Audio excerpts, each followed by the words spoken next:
Good morning and aloha, everybody. What did you think about the presidential debate last night? It started out strong, didn't it? I mean, the first question about the Supreme Court and President Trump's beautiful answer about how he was elected for 4 years and not three. That was absolutely perfect.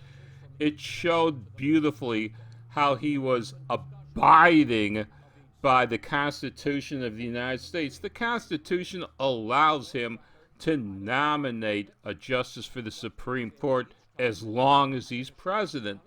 And it's up to Congress to decide whether or not to vote that person into the Supreme Court. That was a great win. And on the flip side of that, when Quid Pro Joe was asked if he would pack the Supreme Court, you couldn't get an answer out of him. He was all coming up with any answer he could. He would not answer that at all. And then there was the taxes thing. That I liked because, well, that slam about the direct question was, did he only pay $750 in taxes in both 2016 and 2017? What a ridiculous question that was. Have you ever paid the exact same amount in taxes in 2 consecutive years? I didn't think so. President Trump went on to say he paid millions in taxes, but President Trump being President Trump, you notice he didn't say federal taxes, he just said taxes. And he also said that you'll get to see my tax records, but he didn't say when. So President Trump also has learned how to slide around the question as well as anybody can. And when they were talking about the economy, you can't deny that President Trump's economy was the best in the world. He brought it up. He brought up about how black people, lowest unemployment rate ever under his watch. That was until the Democrats shut down all the states that they were running and destroyed the economy in the process. But how now that things are opening up just a little bit again, just a little bit, we're still shut down in parts. The economy is still coming back. It's not 100%, but here is the biggest question of all. For the economy alone, who do you want as president? Do you want President Trump, who is proven? Did you hear that? Sorry, that was notification. I got a message.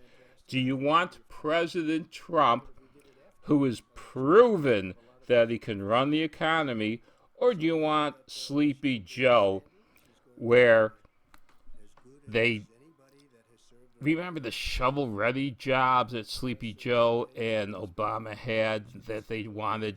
That's how they talk about how they got their numbers up for employment. Shovel-ready jobs was where they were talking about government-fed projects, short-term jobs, construction jobs that the government was paying for, building roads and bridges and networks and stuff like that. Jobs that would last at months, 6 months, a year, or something like that. And guess what?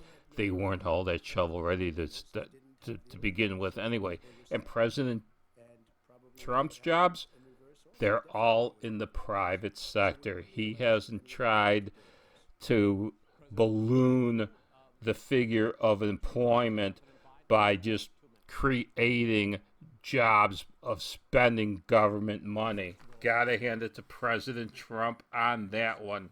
And then let's talk about, finally, I'm going to keep this one short, climate change. His answer was absolutely perfect. They asked him, do you think man is responsible for climate change? And President Trump said, yes, he's responsible for some of it. He's not. Climate change has nothing to do with those forest fires that wrecked the West Coast.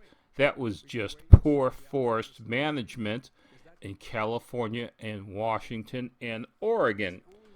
He should have added about how the federal government had given these states money to manage their forests, and the governors decided to spend this money on other things than for what the money was designed to go for. But he talked about how forest management, and he didn't say what country he was talking about, was not an issue in this whatever country he was talking about where it was even drier than in California. He should have gone just across the border into Canada, because did you notice that forest management, I mean, not forest management, but the forest fires themselves stopped at the Canadian border? Why? It's like they didn't have passports or something. Or maybe forest management was being done in Canada and not just south of the border. Forest management in Canada, done well. Forest management in Washington and Oregon and California, not so much. So President Trump, well, yes, he won this debate, but he didn't win it. It wasn't a knockout blow, because Sleepy Joe, although President Trump was high energy, he didn't commit any major gaffes. He didn't have one of those moments where he didn't know where he was or anything like this. And so that gives the Democrats a little bit of hope.